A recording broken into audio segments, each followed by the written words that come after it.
Bonjour à tous, nous nous retrouvons aujourd'hui pour aborder la suite de la dimension historique de l'Europe et pour tracer en quelques mots le portrait, la carte d'identité de cette Union européenne. Souvenez-vous-en, nous avons parlé la dernière fois des précurseurs, des pères fondateurs, mais aussi de quelques dates qui ont participé à la création de ce qu'est aujourd'hui l'Union européenne avec ses différentes phases d'extension.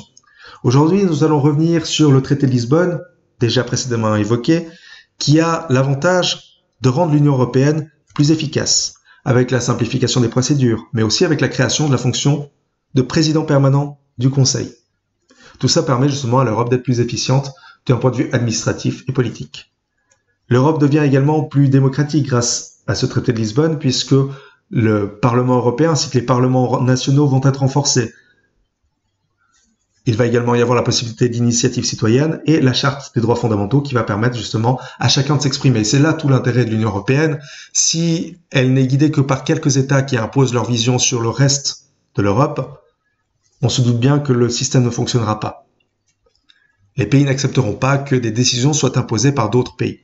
Par contre, si chaque pays, chaque population a droit au chapitre, a le droit de se prononcer, de se manifester, c'est là que l'Union européenne pourra jouer, pourra se renforcer et pourra fonctionner véritablement.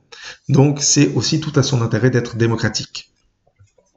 Plus transparente également, puisque ce traité va clarifier les rôles, améliorer l'accès aux documents et aux réunions, donc permettre à chacun de savoir ce qui se passe, quelles décisions sont prises, dans quel contexte, et de cette manière, ce sera aussi beaucoup plus facile de les appliquer.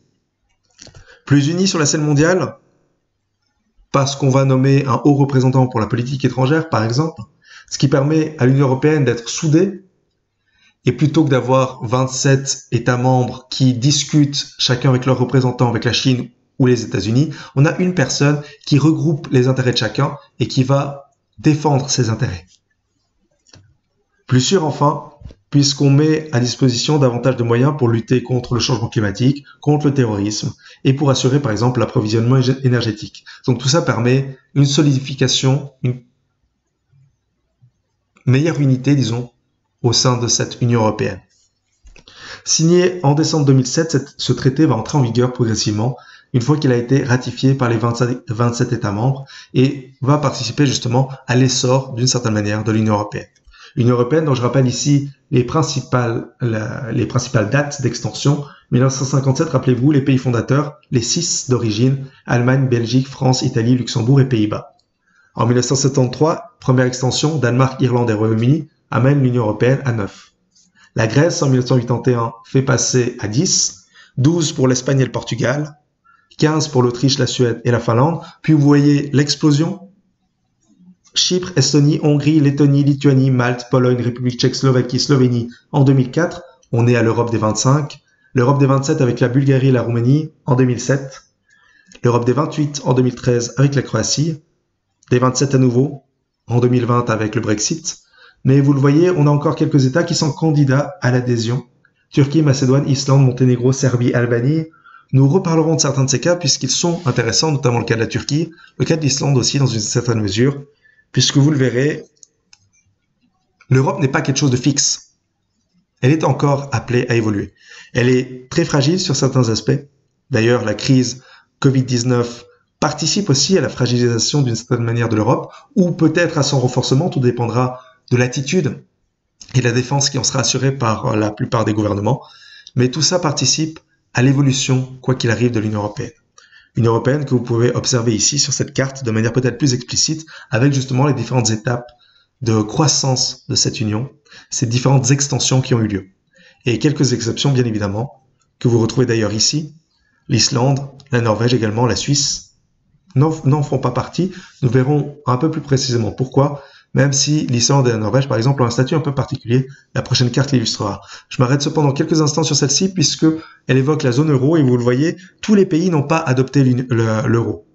Le Royaume-Uni, la Suède, la Pologne, la République tchèque, par exemple, mais aussi la Hongrie, la Roumanie, la Croatie ou la Bulgarie, n'ont pas fait le choix de prendre l'euro. Ils ont conservé leur propre monnaie, puisque le choix reste libre. Vous pouvez être membre de l'Union européenne sans pour autant renoncer à votre monnaie. Bien évidemment, ça simplifie les accords économiques, financiers, la circulation des biens, mais c'est aussi à chacun de peser le pour et contre et de rester attaché ou non à sa monnaie d'origine. Vous le voyez aussi, on a quelques pays Monténégro, Kosovo par exemple, qui sont en dehors de la zone euro et qui malgré tout bénéficient de l'euro. C'est aussi le cas des micro-États, Andorre, Monaco, Saint-Marin ou le Vatican, qui sont des États à part entière, qui ne sont pas européens, mais qui ont la monnaie, tout simplement parce que c'est des questions de facilité. Andorre, Saint-Marin, Monaco, Vatican étant intégrés à la France ou à l'Italie, c'est assez délicat d'envisager de conserver une monnaie alors que la plupart des échanges vont se faire dans la monnaie dominante qu'est l'euro. Et puis Monténégro, Kosovo, nous reparlerons un petit peu de ces cas. C'est principalement aussi pour des questions de stabilité, d'indépendance récente qui amènent justement à privilégier des monnaies qui permettent d'assurer un certain statut, une certaine stabilité dans le temps pour ces États. Vous voyez également, c'est précisé, quelques régions ultra-périphériques possèdent également l'euro. C'est le cas de la Martinique, la Guadeloupe, par exemple, des îles Canaries, qui ne sont pas en Europe à proprement parler, mais qui sont rattachés à l'Europe, tout simplement parce qu'il s'agit de territoires européens, territoires français, portugais ou espagnols. Vous le voyez ici, donc, comme je vous l'ai évoqué précédemment, quelques particularités. Cette Europe des 28 a relativisé aujourd'hui il n'y a plus que 27 États, la Grande-Bretagne étant partie. Mais l'Islande et la Norvège qui ont un statut un peu particulier, on reviendra sur cet élément-là, qui fait partie de l'espace économique européen et ce qui lui accorde certains privilèges dont la Suisse ne jouissait pas automatiquement et qu'elle a dû obtenir un peu par la force à l'aide des principaux accords, notamment bilatéraux, qui ont été signés progressivement. Petite parenthèse sur l'euro, cette monnaie que vous connaissez tous, que vous avez tous certainement déjà vu, touché. Vous l'aurez constaté, les pièces possèdent un côté pile qui est commun et un côté face qui, lui, arbore les principaux symboles nationaux. Donc, cette petite particularité, là où les billets sont uniquement communs, il n'y a pas de symboles nationaux qui étaient représentés. De manière générale, pour chaque billet, on a un style architectural de l'Europe qui a été mis en évidence. Le style classique, le style roman, le style gothique, le style renaissant, le style baroque et rococo, le style verre et acier et le style moderne. Ce sont les différents styles qui ornent les principaux billets européens. Et donc, on n'a pas de symboles qui ont été choisis en représentant de chaque État. Pour les monnaies, par contre, on a cette petite distinction qui est à relever.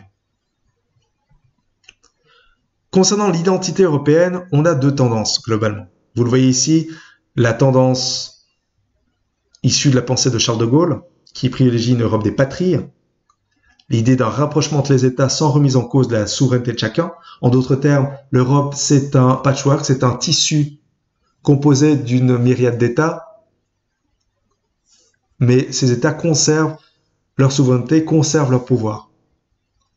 Là où Monnet et Schuman sont plutôt favorables à l'intégration, cette idée de mise en place d'une autorité commune supranationale qui est capable d'imposer ses vues aux différents États. En d'autres termes, eux sont vraiment dans l'optique d'Union européenne, dans le sens où il s'agit, au-delà des États, de former un pouvoir, un gouvernement qui prenne des décisions qui soient susceptibles d'être imposées dans toute l'Europe. Donc plutôt que d'avoir un patchwork, on a un peu l'image de ce qu'on a en Suisse ou aux États-Unis, toute une série d'États qui ont bien évidemment une certaine autonomie, et c'est le cas des États américains ou c'est le cas des cantons suisses, mais le pouvoir, c'est Berne ou c'est Washington. Là, pour Monnet et Schuman, c'est un petit peu la même idée. Le pouvoir, ce serait une entité supranationale qui prend ses décisions et que ces décisions prévalent sur celles des États. Donc, une situation un peu particulière défendue suivant les partisans de l'intégration de la coopération au niveau du Parlement européen. Concernant sa carte d'identité, vous l'aurez compris, l'origine, c'est bien évidemment Rome, c'est le traité de Rome qui va marquer la naissance progressive de l'Union européenne. La capitale aujourd'hui, c'est Bruxelles, c'est là que se trouvent la plupart des institutions européennes. Sa superficie, aujourd'hui un petit peu moins, puisqu'on n'est plus qu'à 27 États membres, environ 4 millions de kilomètres carrés, ce qui représente une superficie quand même relativement importante. 512 millions de personnes, un peu moins, encore une fois, avec le départ du Royaume-Uni. Une économie qui se monte à 15 000 milliards d'euros, donc une économie colossale.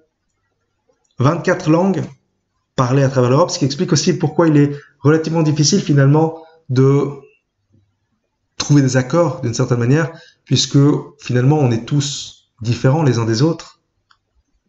En Suisse déjà, avec 4 langues, au niveau européen, imaginez trouver finalement des terrains d'entente, langue finalement n'étant pas qu'une question de compréhension, puisqu'aujourd'hui on est capable de se comprendre quelle que soit la langue, mais aussi une question de culture, une question d'appartenance, une question d'intérêt, de priorité. Et donc forcément, on peut comprendre pourquoi c'est si difficile d'aboutir à une décision commune. L'hymne, vous le connaissez certainement, l'Ode à la joie de Ludwig van Beethoven, vous l'avez déjà tous entendu. La distinction Prix Nobel de la paix en 2012, ce qui marque aussi la volonté de l'Union européenne de jouer un rôle sur la scène internationale, notamment en termes de paix, en termes de diplomatie, de démocratie. La fête le 9 mai, c'est la commémoration de la déclaration de Schuman. Et enfin la devise In Varietate Concordia, en d'autres termes, unis dans la diversité, qui incarne très bien justement cette capacité de l'Europe, malgré les différences, à s'unir pour défendre ses intérêts. Et tout ça a des conséquences, vous le voyez, puisqu'aujourd'hui, l'Union européenne, en termes d'importation et d'exportation, est le deuxième acteur mondial, derrière la Chine, mais devant les États-Unis pour les exportations, et inversement, derrière les États-Unis, mais devant la Chine pour les importations. Pris séparément, chaque État, finalement, aurait un rôle bien moindre. La France est une puissance, c'est incontestable, puisqu'elle possède l'arme atomique, une armée dont les forces sont bien présentes, qui intervient lorsque c'est nécessaire, et une influence culturelle qui n'est plus à démontrer. La vie à la française, l'idéal français, la culture française est diffusée partout dans le monde, à travers la littérature, à travers la gastronomie par exemple, et donc la France n'a pas à rougir justement par rapport aux États-Unis ou à la Chine de son influence. Mais d'un point de vue strictement économique, ensemble, ces États sont beaucoup plus puissants que séparément. Et c'est ça qui est intéressant. Pourquoi cette identité? Pourquoi cette apparition? On l'avait évoqué, la guerre, plus jamais ça. Mais il n'y a pas que ça. Il y a également l'idée de lutte contre l'URSS. Vous le savez, avec cette Seconde Guerre mondiale, on a eu l'apparition de grands blocs qui se sont dessinés. Le bloc soviétique, d'une part, et le bloc américain, d'autre part. Et à partir de là, chacun a choisi plus ou moins son camp, vous le voyez. L'Allemagne de l'Est, Tchécoslovaquie, Hongrie, Roumanie, Bulgarie, tous ces pays ont constitué l'URSS, alors que le reste, finalement, s'est retrouvé un petit peu isolé. Et pour ne pas se retrouver totalement isolé, une alliance a été créée pour lutter justement contre ce nouveau bloc URSS qui menaçait. Et donc, ça a participé aussi à la formation de cette identité européenne. Pourquoi on est arrivé à l'Europe? Tout simplement parce qu'on s'est rapproché aussi progressivement. On a voulu éviter la guerre, mais on s'est aussi senti unis contre cet ennemi rouge qui menaçait à l'Est. Cette réconciliation franco-allemande a d'ailleurs beaucoup œuvré dans ce contexte-là.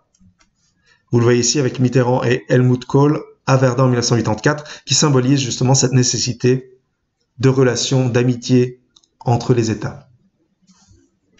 Mais vous avez aussi des causes économiques qui sont bien présentes, notamment liées au redressement économique. Rappelez-vous, nous en avons déjà parlé, le plan Marshall. Ce plan Marshall, qui est un programme américain de prêt accordé aux différents États d'Europe pour aider à la reconstruction des villes et des installations qui ont été bombardées pendant la Seconde Guerre mondiale, prêts bien évidemment qui ne sont pas gratuits, puisqu'ils sont assortis de la condition d'importer pour un montant équivalent des produits et des équipements américains. Donc l'Amérique, bien évidemment, gagne à mettre en place ce plan. Et ça va être des sommes qui sont relativement importantes, puisqu'en 4 ans, les États-Unis vont verser à l'Europe 16,5 milliards de dollars, ce qui équivaut aujourd'hui, si on prend une même échelle de valeur, à 173 milliards de dollars. Donc des sommes qui sont quand même colossales pour la reconstruction de l'Europe. Et tout ça va participer justement aussi à la consolidation de l'Europe, à cette identité émergente, et va amener à cette idée de solidarité face à la concurrence mondiale. On est dépendant des Américains, les Américains nous aident bien évidemment à nous reconstruire, mais ensemble, on sera plus fort. Ensemble, on pourra faire peser un peu plus notre voix. Et donc tout ça va participer aussi à la définition de cette identité européenne. Petite parenthèse, vous le savez peut-être, le plan Marshall a été adopté, mais un autre plan avait été proposé. L'alternative, c'était le plan Morgenthau, qui prévoyait de faire payer les réparations à l'Allemagne. En effet, c'était un peu l'idée de base. La guerre a éclaté finalement à cause du nazisme. Donc les Allemands devaient payer pour leurs responsabilités.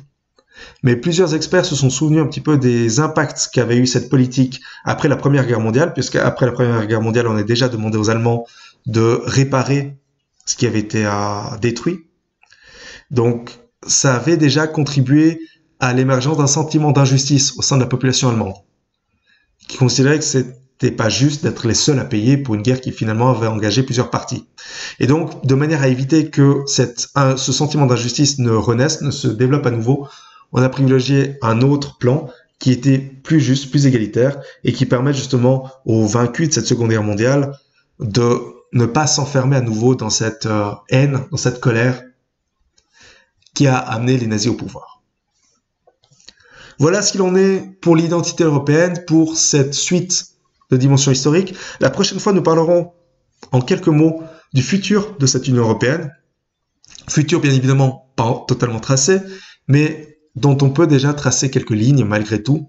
Et c'est un futur qui mérite d'être analysé d'une certaine manière. Voilà. Comme toujours, je reste à disposition pour vos questions si vous en avez, et je vous souhaite une excellente semaine.